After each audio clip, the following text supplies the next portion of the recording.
Hello and welcome to Care Life Podcast. I'm your host, Kenzie, and today we have a truly remarkable guest joining us, Blue Delliquanti, an artist whose work bridges between the worlds of comic and graphic novels, is here with us. Blue's illustrations are about to leap from the pages and grace the stage in the world premiere of the play Drawing Lessons. Blue, welcome to the show. Thank you for having me, Kenzie. It's a pleasure to have you here as well, because you're actually the first guest who is going to talk about the creative world of storytelling through drawing. Mm-hmm. Can you imagine that? I've had a lot of guests who are authors and they always talk about illustrators. So you're going to be the first actual illustrator on the podcast. But let's dive in by you taking the stage and telling us who is Blue and what is Drawing Lessons.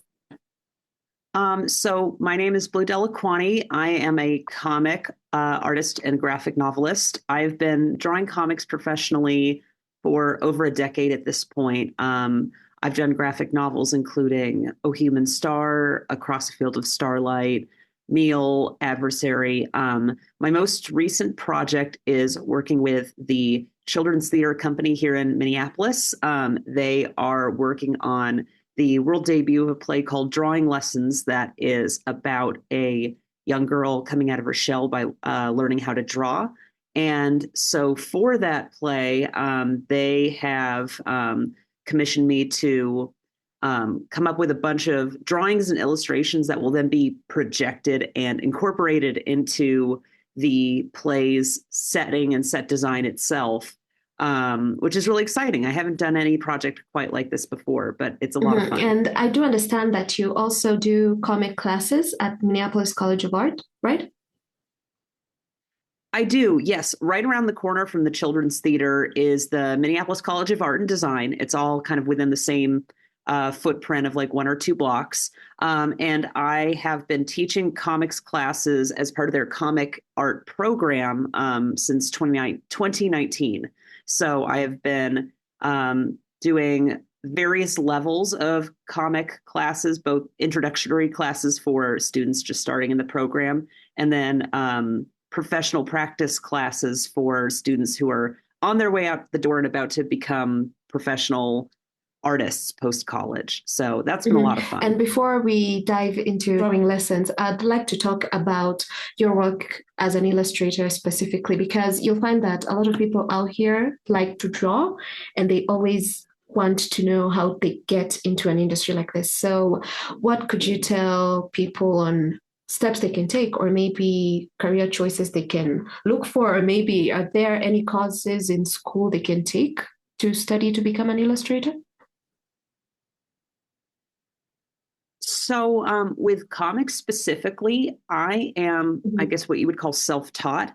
I drew a lot as a kid, and I did go to college, but I went to a liberal arts school where I basically just learned how to write, like prose and like technical writing and just like, regular like writing.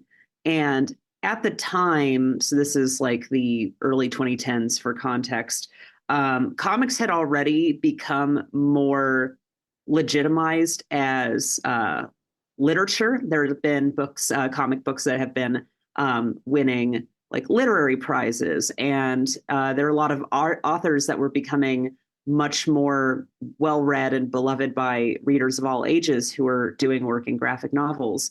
And there was also just a lot more comics being made online, being drawn and distributed online.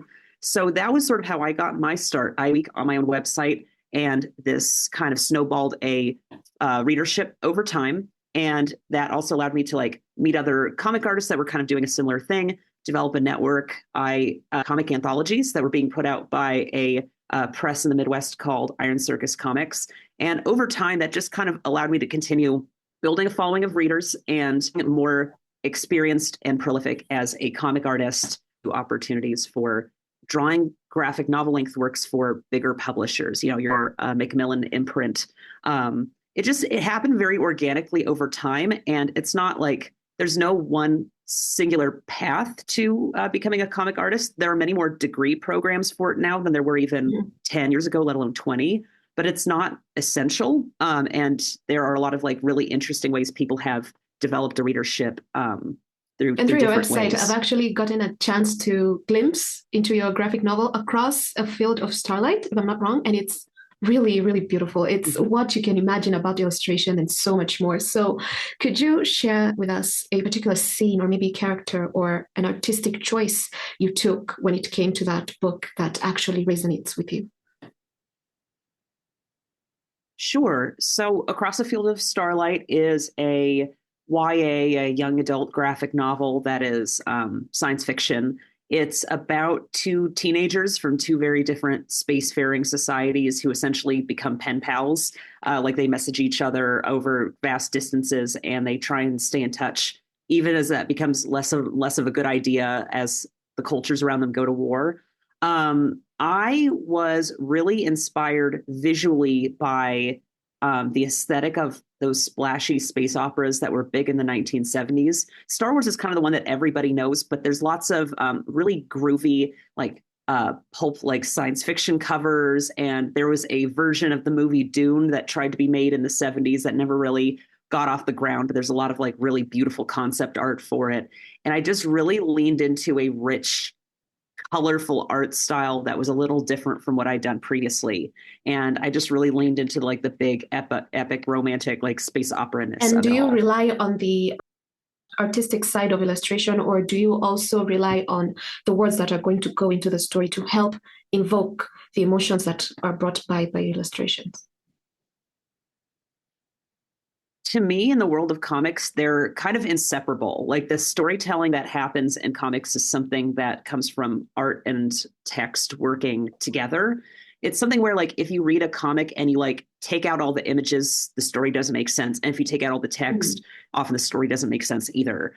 So it's kind of hard to think about like whether I focus on one or the other more. There's more of just like storytelling techniques that happen with comics that are inspired by cartoonists I really like, that are inspired by, you know, the kind of like genre that I'm working in. I mean, this was sort of one of my first big books for a younger audience. So I thought a lot about how to communicate themes and ideas that were often kind of complicated or kind of like nuanced or ambiguous, which is something I do a lot with my work for adults. Trying to figure out how to communicate that in a way that was a distinct challenge. And then just in terms of the art, I really, really pushed myself in terms of the like denseness and richness of all the colors and the compositions I was going for page by page. So they're like, I feel like I really worked myself hard in both aspects of comic And in relation storytelling. to draw lessons, as an illustrator contributing to the stage production of this play, what excites you most about this world premiere? Well, I like working with the production team for this, the director and the playwright, from a background in reading comics, in knowing comics and understanding comics. So it's a true love and knowledge of like where comics come from, what are the like cartoonists that have inspired people in the past. So I'm talking about, but I am really hoping that with this play, that people who watch it, or whether you have talent for it or not. I think that's a common misconception, is that not everybody can draw and only the people who can draw have talent for it. And that's really not the case. It's kind of more like exercise. Like you can get better at like throwing a football if you practice a lot and if you practice with other people. And the same kind of works for drawing. There's exercises you can do. There's like things you can do every day to like better observe the world around you and pay attention to it and draw what you see. And that's something that I hope that kids in the audience and adults in the audience can take home with them and hopefully make them feel less intimidated to try drawing again if they, maybe drew as a kid. Yeah, But fell because off of that's it at some basically point. me in a nutshell. I was in that wagon when I was younger. I could draw. I loved to draw. I loved oil paints. I remember my mom buying me my first oil and water paints and also my set of first pencil colors, not just Crayola, like the actual ones you can sharpen. And it just vanished. It just was gone. And then I realized, oh, I can write. So writing became my passion. And that's what I thought. You can either write, you can either draw, you cannot become best of both worlds. So it's good that this play will teach us something new and maybe seeing everybody, because I've checked the list of creatives and there's a lot of you. There's a lot of you that I never could have thought would be part of a play, because who thinks when you think of a play, you think that an illustrator will be part of a play. Normally people think the farthest it can go beyond the stage director is now the audience, because you always think that the creative part is in the writing and the actors and the one who directed it, and that's it. So seeing a play that brings a lot of creatives together, I'm excited for it. I'm personally excited for it. But I'd like to know, do you have any memorable moments around this play, around your teaching experience? Because everybody normally has like that one thing in their head that they say, this will forever stick with me. So as an illustrator, do you have like one of those memorable moments?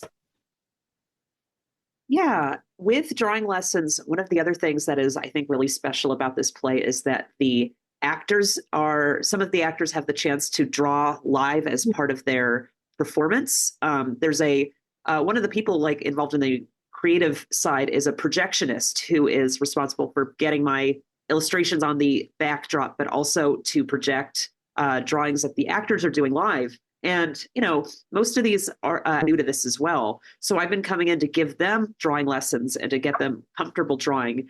And that's been really exciting because I get to sort of like talk to them and like get to know them better. And I get to like see them get more comfortable and more excited to draw, like, over the course of an hour, a couple of hours. And that's been really, really So it's not like just a normal play. It's a very immersive play with how you explain it, because I just thought that it was going to be a play, and then because people are illustrating, maybe the illustrations will be there for visual purposes, but play for both those involved and also the audience as well. So being part of the creative team of find most invigorating with this work?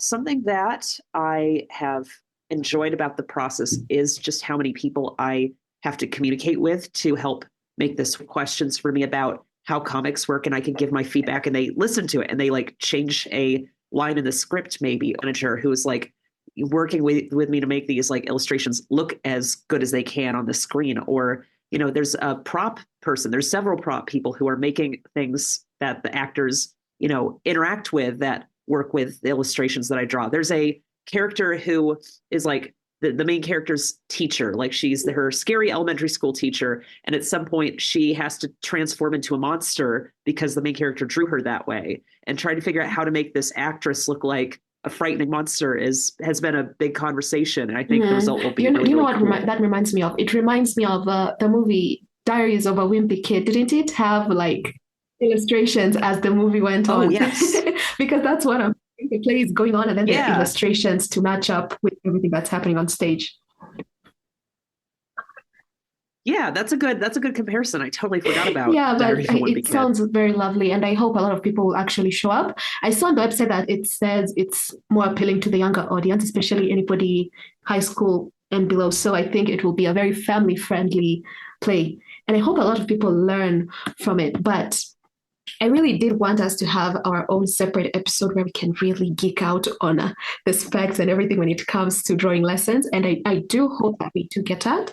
But because this was just an intro for me, for you, for the drawing lessons play, is there anything you would like to mention to the audience, anybody around the Minneapolis area that would like to join the show, maybe see you guys? Is there anything they'd like to expect or something like that? Yes, it'll be running for, the better part of October. There are some opportunities at some specific shows for the audience to experience the play in a couple of different ways. There are a few shows that I know of where there's a Q&A, like a question and answer session with some of the creative side, some of the actors afterwards, if you want to ask questions. I think I'm going to be on at least a couple of those.